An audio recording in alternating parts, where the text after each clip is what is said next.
ہمیں یہاں پہ ہم طرح طرح کے لوازمات بڑے بڑے کھا رہے ہیں ہم جناب، یہاں پہ بھی افطاری کے وقت بہت بہت لوازمات ہمیں ملتے ہیں کھانے کے لیے۔ یار کبھی اپنے دل میں ایک مرتبہ سوچنا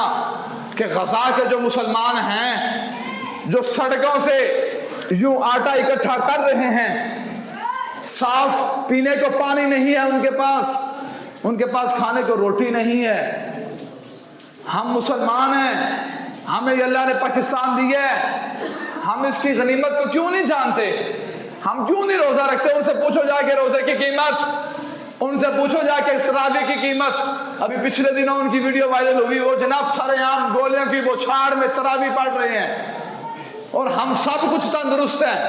ہمیں کوئی خطرہ بھی نہیں ہے، ہمیں کوئی خوف بھی نہیں ہے۔ جناب انہیں پولیس آ کے پھڑ لے گی، جناب انہیں مسجد سے جناب بم چل جائے گا، جناب گولیاں چل جان گیا، جناب بیماری پھیل جائے گی مسجد کے اندر، ایسا کچھ بھی نہیں ہے۔ وہاں پہ غزہ میں ان کو پتا ہے کہ اگر ہم نے سر عام ایسے کیا تو ہمیں گولیاں لگ جانی ہیں، اور سامنے گولیاں چل بھی رہی ہیں، لیکن سارا کچھ ہونے کے باوجود بھی اللہ کے نبی کا حکم مانتے ہوئے وہ جناب اللہ اکبر کر کے تراویح پڑھ رہے ہیں۔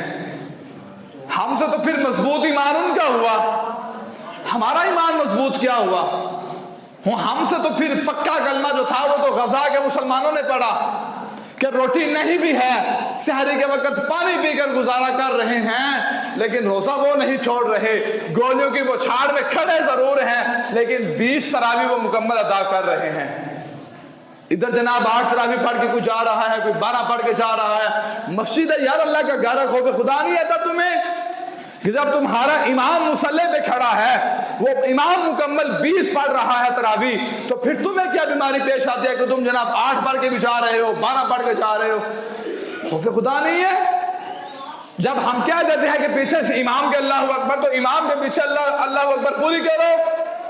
امام جناب پیچھے کھڑا ہوا ہے، جناب آگے کھڑا، امام کہتا ہے بس پیچھے بڑی عوام ہے، اور جب سلام پھیرا جاتا ہے تو پیچھے 1.5 صف بھی ہمارے نہیں ہوتی۔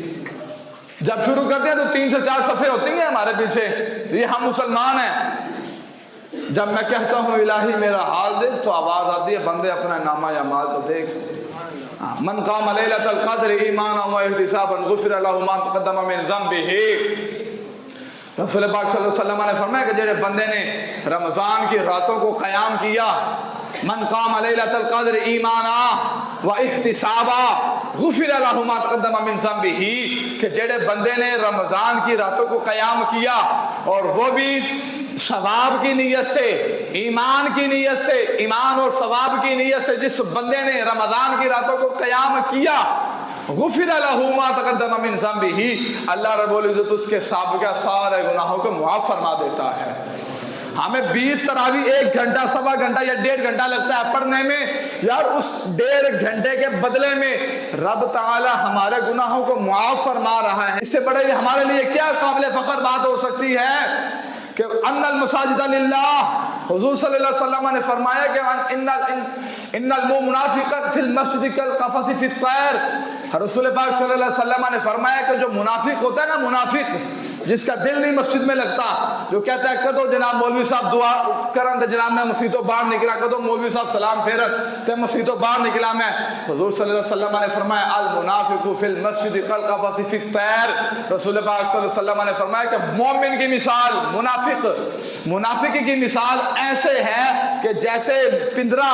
پنجرے کے اندر پرندہ ہو نا، وہ پھر پھرا رہا ہوتا ہے، وہ کہتا ہے کب مجھے جناب آزادی ملے اور میں اڑ جاؤں۔ حضور صلی اللہ علیہ وسلم نے فرمایا کہ منافق جو ہوتا ہے اس کی حالت مسجد میں ایسے ہی ہوتی ہے، وہ بے قرار رہتا ہے، وہ بے چین رہتا ہے، پتہ نہیں کیڑا ٹائم ہے میں باہر نکلا مسجد تو دل کو گھٹن محسوس کرتا ہے۔ لیکن اسی کے مقابلے میں حضور نے فرمایا المؤمن فی المسجد کالسمک فی الماء،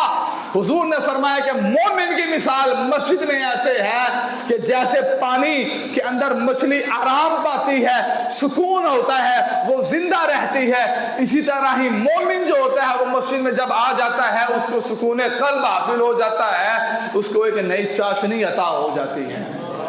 اب اپنے ایمان کا ذرا تقاضا کرو، اپنے ایمان کو ذرا دیکھو